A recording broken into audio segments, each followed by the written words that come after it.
नमस्कार श्रोताओं, स्वागत है आपका कार्यक्रम परिचर्चा में। आज की परिचर्चा का विषय है बिहार में बढ़ता वायु प्रदूषण। श्रोताओं नमस्कार। इन दिनों बिहार में वायु प्रदूषण से जनता परेशान है। एयर क्वालिटी इंडेक्स लगातार ऊपर जा रहा है और पटना के साथ साथ बेगूसराय, बक्सर, बेतिया और दरभंगा जैसे शहरों में भी वायु प्रदूषण बहुत बढ़ गया है। ऐसे में ज़रूरी है कि हम उन कारणों को जानें जिससे वायु प्रदूषित हो रही है, उससे बचने के उपाय को समझें। मानव स्वास्थ्य पर पड़ने वाले दुष्प्रभावों से कैसे बचें, क्या प्रबंध करें, इस पर चर्चा करना आवश्यक हो गया है। और इन सब विषयों पर चर्चा करने हेतु आज हमारे स्टूडियो में उपस्थित हैं बिहार राज्य प्रदूषण नियंत्रण बोर्ड के chairman doctor Ashok Kumar Ghosh. Doctor साहब, बहुत बहुत स्वागत है आपका। नमस्कार। साथ ही हमारे साथ हैं पटना विश्वविद्यालय के सेंटर फॉर एनवायरमेंटल स्टडीज़ के विभाग प्रमुख doctor DK. Paul. Paul sir, आपका बहुत बहुत स्वागत है हमारी परिचर्चा में। और साथ ही हमारे साथ हैं पटना शहर के जाने माने श्वास रोग विशेषज्ञ डॉक्टर विजय कुमार, जयप्रभा मेदांता हॉस्पिटल से। डॉक्टर साहब, बहुत बहुत स्वागत है आपका। नमस्कार। तो डॉक्टर पॉल, परिचर्चा की शुरुआत आपसे करते हैं। Air is a mixture of gases, ऐसा हम लोग जानते हैं। ये हवा जो है वो मिश्रण है गैसेस का, और इसमें धूल कण, पानी के कण, दूसरे पार्टिकल्स हमेशा से ही रहे हैं। तो ऐसा क्या हो जाता है कि वायु प्रदूषित हो जाती है? कब कहते हैं कि ये वायु प्रदूषित है? सामान्य तौर पर वायु में ऑक्सीजन की मात्रा होनी चाहिए। अगर उसमें carbon dioxide, carbon monoxide, carbon dioxide, sulphur dioxide, nitrogen oxide की जब मात्रा बढ़ने लगती है, इसके अलावे पार्टिकुलेट मैटर की जब मात्रा बढ़ने लगती है, तब हम लोग समझते हैं कि वायु प्रदूषित हो चुका है। जी, तब इसे कहते हैं कि वायु में प्रदूषण है। जी, हालांकि हमारे साथ पोल्यूशन कंट्रोल बोर्ड के चेयरमैन डॉक्टर घोष भी हैं। डॉक्टर साहब, आए दिन अखबारों में एयर क्वालिटी इंडेक्स की चर्चा जोरों पर रहती है। तो ये एयर क्वालिटी इंडेक्स क्या है, कैसे ये बताता है कि वायु प्रदूषित हो गई है? इसके बारे में AQI के बारे में मैं दो बातें आपको बताना चाहूँगा। एक तो AQI एक पैरामीटर, एक इंडेक्स है जिसके आधार पर हम किसी भी शहर या किसी भी एरिया का पोल्यूशन का लेवल क्या है वो प्रकट करता है। जैसा कि अभी पॉल साहब ने कहा कि एयर पोल्यूशन के लिए बहुत सारा कारक है। CO2 है, कार्बन मोनोऑक्साइड है, सॉक्स है, नॉक्स है, धूलकण है। तो हर एक चीज़ का अगर आपको वैल्यू बताते रहेंगे दिन भर हम, तो किसी को समझ में भी नहीं आएगा, याद भी नहीं रहेगा। तो इसको सुविधाजनक बनाने के लिए इन सारे पैरामीटर्स के आधार पर एक स्केल बनाया गया है जिसको AQI बोलते हैं। AQI का वैल्यू बहुत सारे चीज़ों पर डिपेंडेंट होता है, जिसमें कि प्रमुख है धूलकण, जिसको दो क्लास में डिवाइड करते हैं साइज के आधार पर, PM2.5 और PM10। धूलकण के अलावा सॉक्स, नॉक्स, ओजोन, ये सब भी है।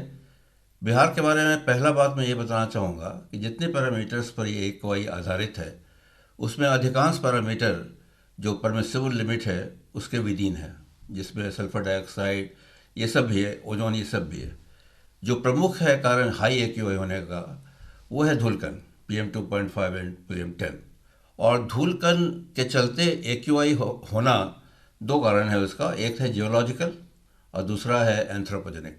हम लोग जहाँ बैठे हुए हैं बिहार स्टेट में, वो IGP का एक पार्ट है, और इसका अधिकांश हिस्सा जो है, चाहे गंगा का नॉर्थ लीजिए या साउथ लीजिए, ये अधिकांश एरिया एलुवियल सॉइल है, जिसको बोलते हैं नया फॉर्मेशन।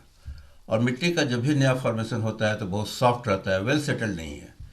इसके चलते जब भी कोई मानव जनित एक्टिविटी होता है तो धूलकण काफ़ी होता है। बिहार का एक हिस्सा जो झारखंड के बॉर्डर पर है, जो जिसमें नवादा, गया ये सब आता है, वो हार्ड रॉक एरिया है।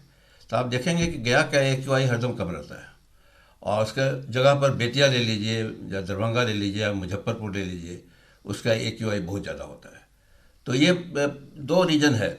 हम ये नहीं बोल रहे हैं कि सारा जियोजेनिक ही रीजन है, जियोजेनिक तो है ही और मानव जनित भी है, दोनों का मिक्सचर है ये जो प्रदूषण को प्रभावित करता है। और आज आप बात कर रहे हैं कि बेतिया में या फिर दरभंगा में पोल्यूशन बढ़ गया। एक्चुअली इन शहरों में पोल्यूशन बहुत पहले से बढ़ा हुआ था। मैंने जब पोल्यूशन कंट्रोल बोर्ड ज्वाइन किया तो उस समय लोग बोलते थे कि बिहार में 3 ही शहर प्रदूषित है, पटना, गया, मुजफ्फरपुर, जिसको नॉन अटेनमेंट सिटी बोलते हैं। और मेरा अनुभव ये कहता था कि अगर मुजफ्फरपुर पॉल्यूटेड है तो दरभंगा क्यों नहीं है, पटना क्यों नहीं है। तो जब मैं ज्वाइन किया अध्यक्ष के रूप में तो पता चला कि इन्हीं 3 स्टेशन में मॉनिटरिंग स्टेशन है, इसलिए इन्हीं तीनों शहर को हम पॉल्यूटेड मानते हैं और सारा प्रयास इन्हीं तीनों शहर पर, सारा खर्च इन्हीं तीनों शहर पर होता है। तो जो मैंने पहला काम किया वो सेंसर का संख्या बढ़ाना, वो एक चैलेंज था हमारे लिए, क्योंकि एक सेंसर का दाम 1 करोड़ के रुपया के आसपास होता है। हम 3 से शुरू किए थे, 3 शहरों में। आज के दिन में पूरे बिहार में 35 सेंसर लगा और 22 जिलों को हम कवर कर रहे हैं। और जितना अधिक सेंसर लगाया उतना शहर प्रदूषित हो गया। तो ये शहर पहले से ही प्रदूषित हो रहा था, कोई मानने के लिए मेरी बात को तैयार नहीं था। मैं बोलता था कि और भी शहर प्रदूषित है, लेकिन जब तक आपके पास डेटा नहीं है तब तक तो आप बोल नहीं सकते हैं। तो इस 6 महीने पहले वो सभी स्टेशन चालू हो गया, जिसके चलते इस साल आपको मिल रहा है कि बेतिया में प्रदूषण है, यहाँ प्रदूषण है, वहाँ प्रदूषण है। तो लोग बोलते हैं कि अचानक क्यों बढ़ गया। ये अचानक नहीं बढ़ा है, प्रदूषण पहले से था, छिपा हुआ था, अब प्रकट हो गया है। और अगर आप केवल 3 शहर पर अपना केंद्रित करेंगे सारा प्रयास या रिसोर्सेज पॉल्यूशन को चेक करने के लिए, तो बिहार का समस्या कभी सॉल्व नहीं होगा। बल्कि आपको सारे शहरों को, छोटे या बड़े शहर हैं, सब में प्रयास करना होगा। और दूसरा ये भी है कि हवा तो पार्टीशन में नहीं ना है कि ये पटना का हवा है, ये गया का हवा है, मुजफ्फरपुर का हवा है, दरभंगा का है, कंटिन्यूटी में है। और अभी पॉल्यूशन कंट्रोल बोर्ड से मैंने सोर्स अप्रोचमेंट स्टडी किया कि ये प्रदूषण कहाँ से आ रहा है। पटना शहर है तो इसमें इतना प्रदूषण कहाँ से है। आपको जान के आश्चर्य होगा कि ट्रांसपोर्ट से तो है ही, वो तो सबसे नॉन है, बिल्डिंग कंस्ट्रक्शन से तो है ही। सबसे इम्पॉर्टेंट 25 से 28% जो प्रदूषण है, वायु प्रदूषण, वो नेबरहुड से आ रहा है। और नेबरहुड में क्या है, रूरल एरिया है। रूरल एरिया में खेती होता है, कुकिंग में बायोमास बर्निंग होता है। पराली तो उतना नहीं आया है अभी यहाँ, लेकिन उज्ज्वला स्कीम के बावजूद अभी भी जो गाँव में जो कुकिंग होता है, चूँकि गैस का दाम बहुत बढ़ गया है, तो जो गरीब लोग हैं वो फिर रिवर्ट कर गए हैं बायोमास बर्निंग पर। तो उसका गांव में जलता है, उसका असर शहर पर भी होता है। तो इसलिए मैंने प्रपोज किया कि ये जो सिटी स्पेसिफिक एक्शन ले रहे हैं हम लोग, उससे ये एयर प्रदूषण कम नहीं होगा। आपको लेना होगा बिहार स्टेट एक्शन प्लान, पूरे स्टेट को एक यूनिट मानना होगा हवा के लिए, और उसके आधार पर आपको प्रोग्राम बना होगा। हम लोग उसको बना भी लिए हैं ऑलरेडी, अब इम्प्लीमेंट करने का समय है। क्योंकि अभी सरकार का या पोल्यूशन कंट्रोल बोर्ड का या सेंट्रल पोल्यूशन कंट्रोल बोर्ड का थ्रस्ट था कि जितना पैसा खर्च करें प्रदूषण को कम करने के लिए, बस 3 ही शहर में करें, पटना, गया, मुजफ्फरपुर। तो अब ये मेरे पास एविडेंस है और अब हम प्रयास कर रहे हैं। और चीफ सेक्रेटरी लेवल पर भी हम लोग एक कमेटी बनाए हैं, जिसका पिछले 25 तारीख को मीटिंग हुआ था, जिसमें सारे डीएम को ये आदेश दिया गया है कि सीपीसीबी माने या नहीं माने, आपको मान पर चलना है कि आपका शहर प्रदूषित है और अपने स्तर पर जो भी काम करना है उसको करें। जी, ये तो बहुत ही नोबल थिंकिंग है जी। और मेरे ख्याल से इससे प्रदूषण को कम करने में काफ़ी मदद मिलेगी, अगर हम पहले से मान के चले कि ये शहर प्रदूषित है और इसे हमें कंट्रोल में करना है। तो अगर मान के चलते हैं, जैसा कि अगर AQI के सूचकांक को हम सही मानते हैं, तो हमारे वास्तविक जीवन में भी कठिनाइयाँ होनी चाहिए। तो हमारे साथ डॉक्टर विजय कुमार हैं, स्वास्थ्य रोग विशेषज्ञ। डॉक्टर साहब, क्या कठिनाइयाँ हो सकती हैं जब हवा में पार्टिकुलेट मैटर या दूसरे प्रदूषक जो है उनकी मात्रा बढ़ जाती है? तब थोड़ा विस्तार में बताएं कि जो स्वस्थ लोग हैं उन पर क्या प्रभाव पड़ेगा, और वैसे लोग जो पहले से स्वास्थ्य संबंधी समस्याओं से ग्रसित हैं उन पर क्या प्रभाव पड़ेगा? ऐसा है कि जब एयर में पॉल्यूशन होते हैं तो सर ने बताया कि धूलकण होते हैं, सर ने बताया कि जहरीली गैसेस भी होते हैं। तो जो पेशेंट मतलब जो पहले से जिनका फेफड़ा कमज़ोर है, लाइक हम लोग आम भाषा में बोले तो दमा का प्रॉब्लम है। दमा का प्रॉब्लम 2 तरह से होता है। एक जो है ब्रोंकियल अस्थमा बोलते हैं, जो कि बचपन से ही होता है, उसका लंग्स कमज़ोर होते हैं। और एक होता है जो एडल्ट एज में होता है, जैसे कि जिसको COPD बोला जाता है, जो कि पॉल्यूशन उसका कारण है और स्मोकिंग उसका कारण है। तो जो पेशेंट उस तरह के हैं और इस मौसम से जब गुजरते हैं, जो पोल्यूशन तो खैर पहले से भी है, लेकिन इस मौसम में पार्टिकुलरली उसका बढ़ जाता है, सब कुछ पैरामीटर जितने से बढ़ जाते हैं, तो उस पेशेंट का जो प्रॉब्लम है वो कुछ ज़्यादा ही हो जाता है, जिसको बोलते हैं एक्यूट एक्जर्वेशन हो गया। उसके जो सांस की नली होती है उसमें इन्फ्लामेशन हो जाते हैं। मतलब इन्फ्लामेशन का मतलब उसमें कुछ रिएक्शंस होते हैं जिससे वो फूल जाता है, फिर उसमें खखार जम जाते हैं, इन्फेक्शन होने लगते हैं, जिसके कारण से हवा तो अंदर चली जाती है, बाहर निकल नहीं पाता। इन्फेक्शन के कारण उसमें लाइक बहुत सारे बैक्टीरिया वगैरह का भी ग्रोथ होने लगता है, जिससे उनकी हालत ज़्यादा ख़राब हो जाती है, एडमिट करना पड़ता है। तो अभी देखा गया है कि पिछले 15-20 दिन पहले हमारे हॉस्पिटल में सिर्फ 10 से 15 पेशेंट ही पल्मोनरी मेडिसिन डिपार्टमेंट में एडमिट थे, लेकिन अभी पिछले 10 दिनों से लगभग 30 से 35 पेशेंट कॉन्स्टेंटली एडमिट है। तो इसका असर साफ दिख रहा है कि पॉल्यूशन का असर हमारे पेशेंट पे कैसे हो रहे हैं। जी जी। जाहिर तौर पर जो लोग पहले से बीमार हैं उन्हें तो और ज़्यादा कॉन्शस रहने की ज़रूरत है, सतर्क रहने की आवश्यकता है। साथ ही मौसम भी बदल रहा है।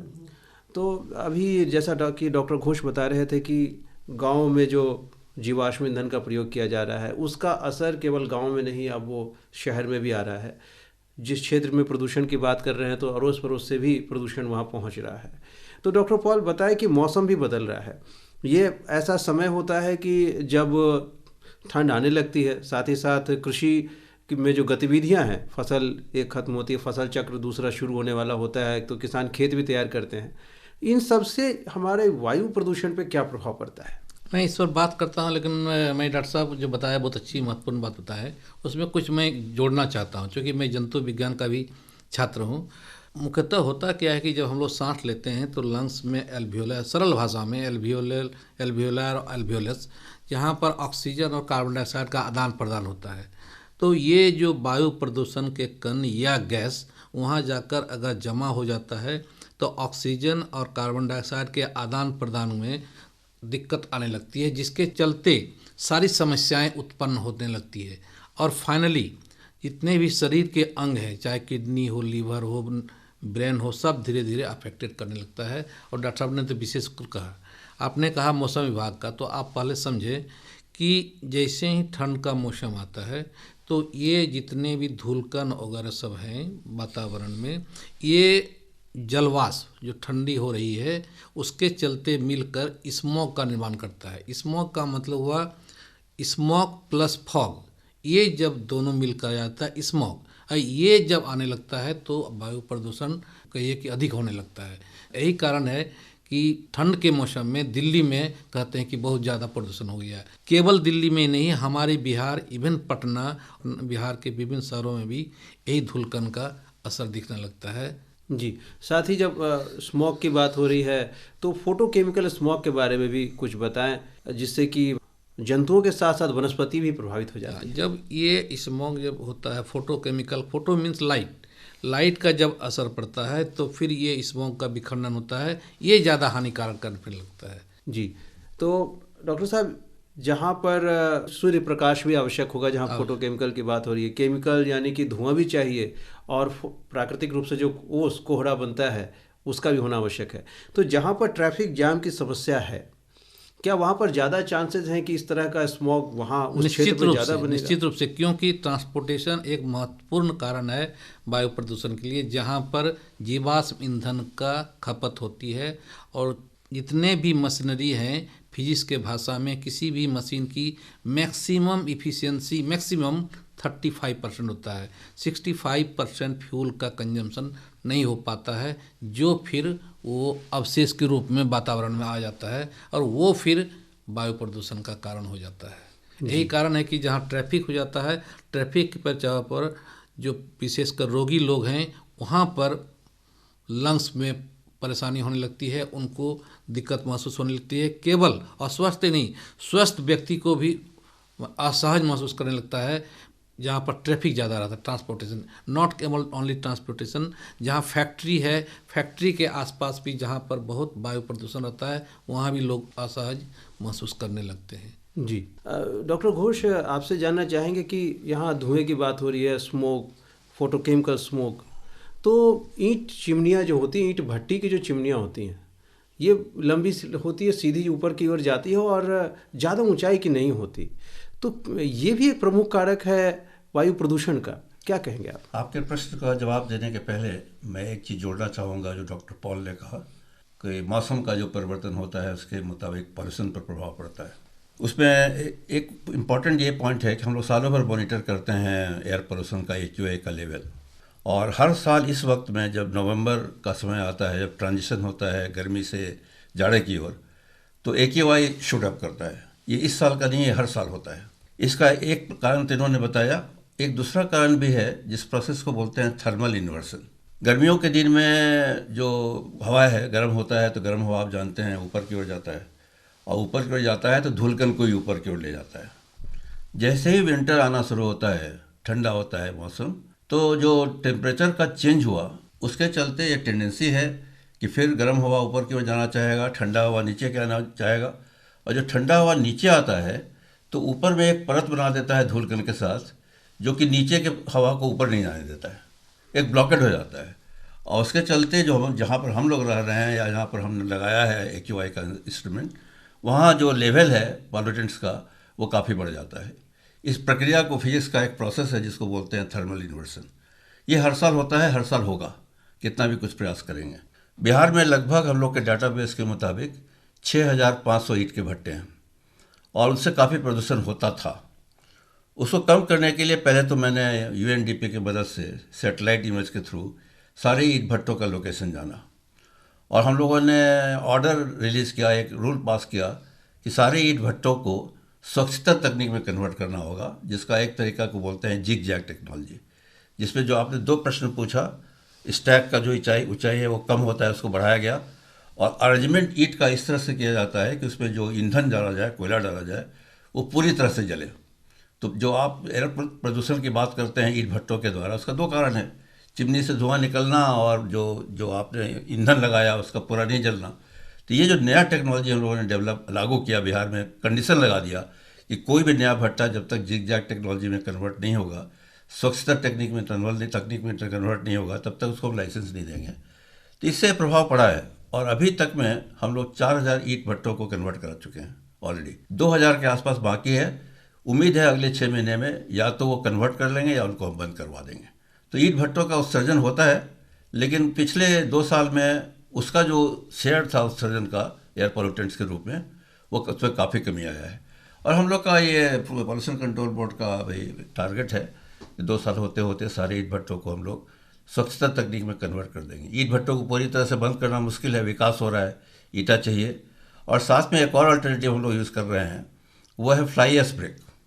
फ्लाई ऐश आप जानते हैं बिहार में 6 थर्मल पावर स्टेशन है जिसमें फ्लाई ऐश बहुत बनता है और वो पहले एक प्रॉब्लम था उसको डिस्पोज ऑफ करना, आज वो प्रॉब्लम के जगह पर रिसोर्स हो गया है। फ्लाई ऐश को सीमेंट के साथ मिलकर केवल पानी से क्योर करना है तो ईंटा बन जाता है और उसका जो गुणवत्ता है वो काफ़ी अच्छा है। और जब आप नॉर्मल जो ब्रिक होता है, लाल ईंटा जिसको बोलते हैं, उसकी जगह पर अगर आप फ्लाई ऐश ब्रिक बनाते हैं तो उसमें उत्सर्जन का कोई सवाल ही नहीं उठता है, क्योंकि उसमें सीमेंट मिलाते हैं, पानी से क्योरिंग करते हैं, भट्टा फूकते ही नहीं है। तो अभी तक में हम लोगों ने करीब 1000 फ्लाई ऐश ब्रिक को चालू करवा दिया है और उनको फ्लाई ऐश का सप्लाई में कोई दिक्कत नहीं है बिहार में, क्योंकि थर्मल पावर स्टेशन है।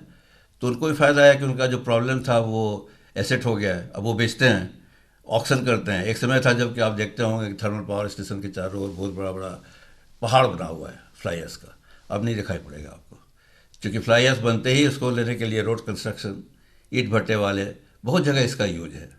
तो ये हम लोगों ने इनिशिएटिव लिया है कि जो ईंट भट्टों के थ्रू प्रदूषण हो रहा है, वायु प्रदूषण हो रहा है, इसको कम करें। जी डॉक्टर साहब, आजकल पटना म्यूनसिपैलिटी की कुछ मिस्ट बसेस हैं जो पानी बरसाते हुए पूरे पटना में घूम रही हैं, तो संभवतः कृत्रिम वर्षा की तरह उसका इस्तेमाल किया जा रहा है। तो इससे कैसे हवा साफ होती है और कैसे निजात हम लोग पाते हैं? इसके बारे में मैं एक फिर बताना चाहूँगा। जब प्रदूषण का समस्या आया इतना ज़्यादा, तो हम लोगों ने एक ग्रेडेड एक्शन प्लान बनाया। उसका मकसद ये होता है, पूरे पटना को ले या किसी शहर को ले, तो हर जगह पर जो एयर पॉल्यूटेंट्स का रिलीज है इक्वल नहीं होता है, कहीं ज़्यादा होता है, कहीं कम होता है। तो हम लोग फोकस करते हैं कि जो प्रदूषण हो रहा है, वायु प्रदूषण, उसका हॉटस्पॉट्स कहाँ कहाँ है, उसका ऑनलाइन मॉनिटरिंग करते हैं हम लोग।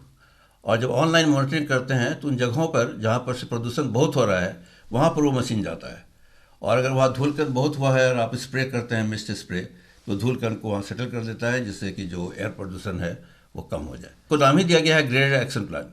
ये दिन भर नहीं चलेगा, जहाँ से सूचना आएगा कि वहाँ पर कंजेशन है, वहाँ पर ज़्यादा प्रदूषण है, वहाँ पर वो गाड़ी जाती है और प्रदूषण को कम करने का उपाय करती है। जी जी, तो ये तो बहुत ही अच्छी पहल है और इससे हवा ज़रूर साफ़ हो रही होगी।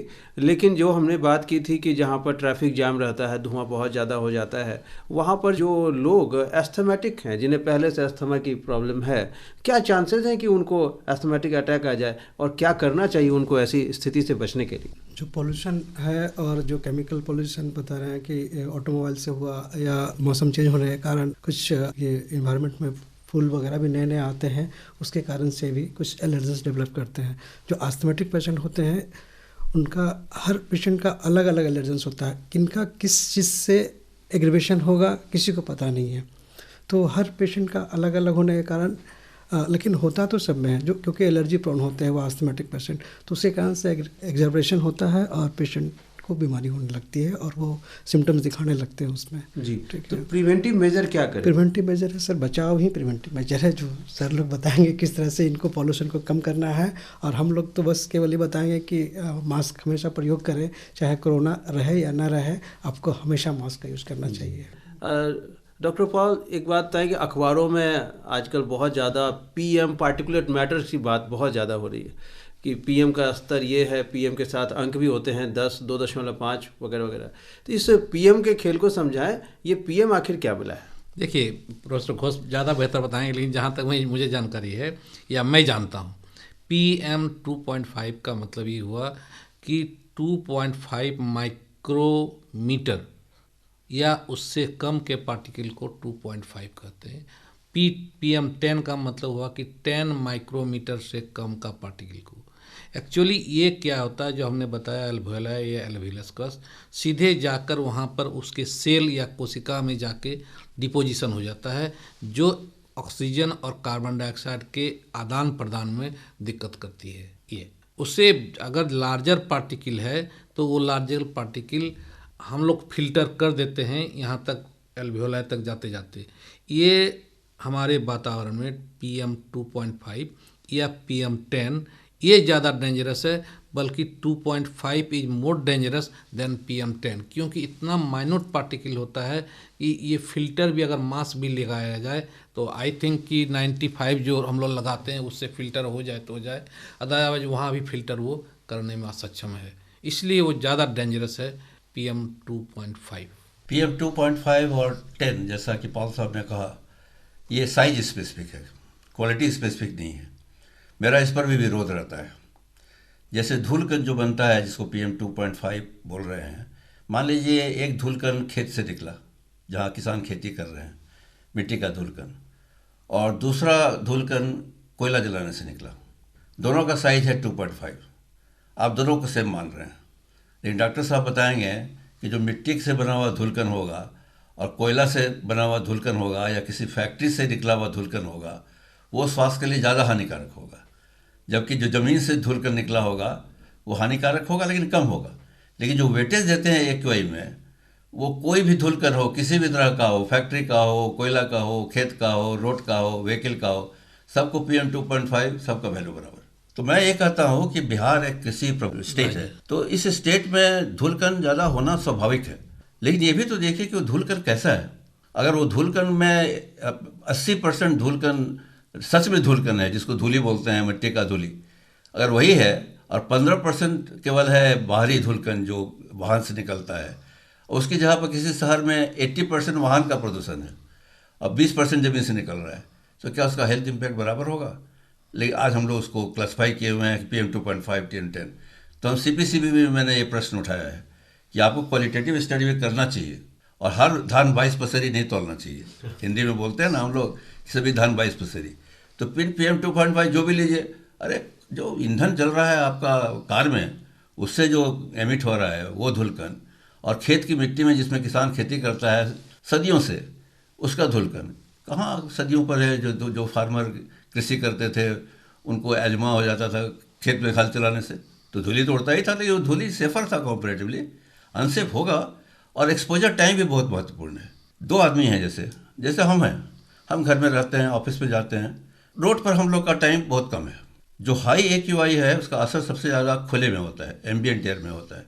एम्बियंट एयर से सबसे ज़्यादा नुकसान होता है जो ट्रैफिक पुलिस है उनको, जो दिन भर खड़े रहते हैं धूली में, जो चलाते हैं छोटे छोटे दुकान रोड पर, वो उन पर असर होता है, या ऐसे दुकानदार जो दिन भर AC रूम में नहीं उनका खुला हुआ है, उस पर होता है। लेकिन हम अपने को बोल रहे हैं कि ट्रैफिक पुलिस और हम दोनों पर प्रभाव प्रदूषण का बराबर हो रहा है, ये गलत है।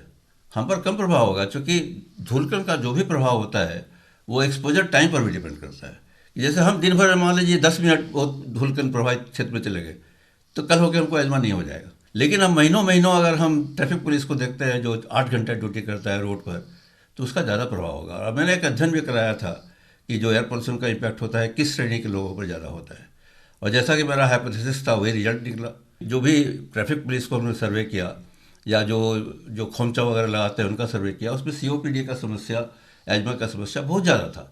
और हमारे जैसे लोग जो एयर कंडीशन में बैठ के काम करते हैं, एयर कंडीशन गाड़ी में घूमते हैं, उसमें हम भी हैं, हम अपवाद नहीं है, लेकिन अधिकांश लोग जो बाहर में कम समय बिताते हैं उनमें यह समस्या COPD वगैरह का समस्या कम होता है। सर, जिस तरह से पार्टिकल साइज की बात की है और ड्यूरेशन की बात की है, उसी तरह से हमारा ट्रीटमेंट भी है। यस, जैसे पहले लोग टैबलेट लेते थे अस्थमा के लिए और इंजेक्शन लेते थे, अब हमारा ट्रीटमेंट मॉडलिटी चेंज हो गया है, क्योंकि वो डायरेक्ट अल्वोलाई में जाएगा, direct small, yes sir, inhaler का भी बहुत सारा रूप है सर। तो उस साइज के अनुसार ही वो काम करता है। तो इसलिए मतलब साइज मैटर करता है, और दवा भी उसी तरह का है, क्योंकि दवा उस साइज का नहीं रहेगा तो वहाँ पे पहुँच नहीं पाएगा। तो हमारे लिए दवा भी उसी तरह का बनाया गया है। क्वालिटी भी मैटर करता है। हाँ सर, मैं दवा की बात कर रहा हूँ sir, size. I agree with you. नहीं, मैं कोशिश करना चाहिए कि आदमी को इनहेलर ले और टैबलेट से बचे, क्योंकि उसमें डोज भी कम रहेगा और डायरेक्ट इफेक्ट भी होगा वहाँ पे। तो और पेशेंट जल्दी ठीक होगा, और ब्लड में तो जाएगा ही, लेकिन कम जाएगा, ठीक है। तो उसका साइड इफेक्ट भी कम होगा और इफेक्ट भी जल्दी होगा। इनहेलर का यूज करना चाहिए। मैं इस संबंध में मैं कुछ जोड़ना चाहूँगा कि सर ने कहा कि जो गांव के रहने वाले वो भी धूल में रहते हैं, उनको कुछ नहीं होता है, लेकिन शहर में रहने वाले को हो सकता है धूल हो। तो एक उसमें एक शब्द आता है इम्यूनिटी। चूँकि देहात के लोग उस वातावरण में रहते इम्यूनिटी अपना डेवलप कर लिया है, उनको नहीं है। लेकिन हम लोग जो AC वाले हैं, अगर उसी में भेज दिया जाए तो हो सकती है कि परेशानी हो।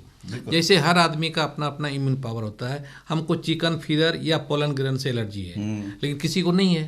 तो इसीलिए देहात के लोगों को ये परेशानी नहीं होती है। लेकिन जो कोविड-19 में उन लोग ज़्यादा प्रभावित हुए जो सोफिस्टिकेटेड लाइफ बिताते थे। जो स्वीपर के कैटेगरी थे उनको बहुत कम प्रभावित हुए, बल्कि 0 लेवल गया डेथ। जो अपर क्वालिटी के कारण उसमें इम्यून पावर उसमें बिल्कुल वो कम था। इसीलिए वो भी एक फैक्टर है जिसके ऊपर आप चर्चा कर रहे हैं।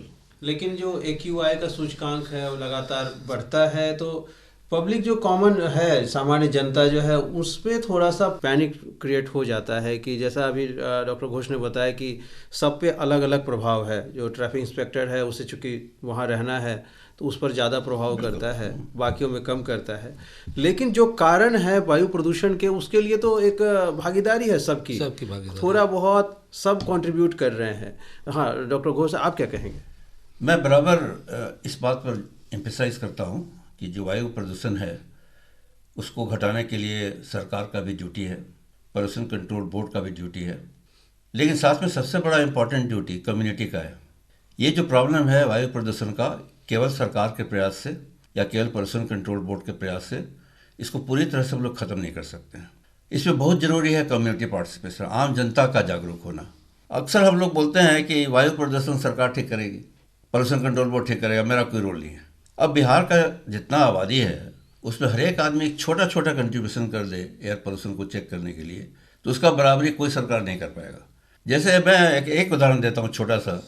मैं एयर कॉलेज में पढ़ाता था, 44 साल पढ़ाया मैंने वहाँ, और एक प्रोफेसर कॉलोनी है जिसमें 35 प्रोफेसर रहते थे इन कॉलेज के। कॉलेज से दूरी था 15-20 मिनट का।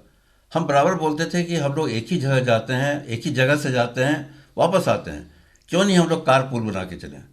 मैंने प्रयास किया, बहुत किया, अंत तक रिटायर होते होते मैं अपने प्रयास में सफल नहीं हुआ। हर आदमी अपनी गाड़ी चलाना चाहता है, स्टेटस है कि मैं अपने गाड़ी से जाऊंगा, अपने गाड़ी से आऊँगा। तो हम जब भी मीडिया के सामने जाते हैं तो हम अपील करते हैं कि अपने माध्यम से इस चीज़ को आप फैलाइए, इस चीज़ को आप फैलाइए कि सरकार का तो रोल है ही, पॉल्यूशन कंट्रोल बोर्ड का रोल है ही, लेकिन खुद भी आत्ममंथन कीजिए कि आप एयर पोल्यूशन को कम करने के लिए आप क्या कर रहे हैं। कुछ नहीं कर रहे हैं तो कुछ कीजिए, तो इससे सम्मिलित प्रयास होगा और हम लोग सफल होंगे। जी बिल्कुल ठीक कहा डॉक्टर साहब आपने।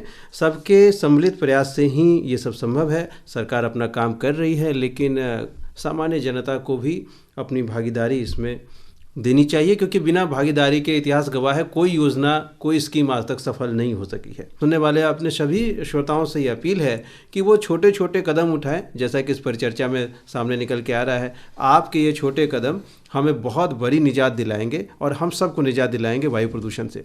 तो डॉक्टर घोष, डॉक्टर पाल, डॉक्टर विजय कुमार, आपने अपने व्यस्त दिनचर्या से समय निकाला, हमारे प्रोग्राम में आए और हमारी जनता को, हमारे श्रोताओं को इतनी अच्छी अच्छी जानकारियाँ दी। इसके लिए आप सबका बहुत बहुत धन्यवाद। धन्यवाद। धन्यवाद।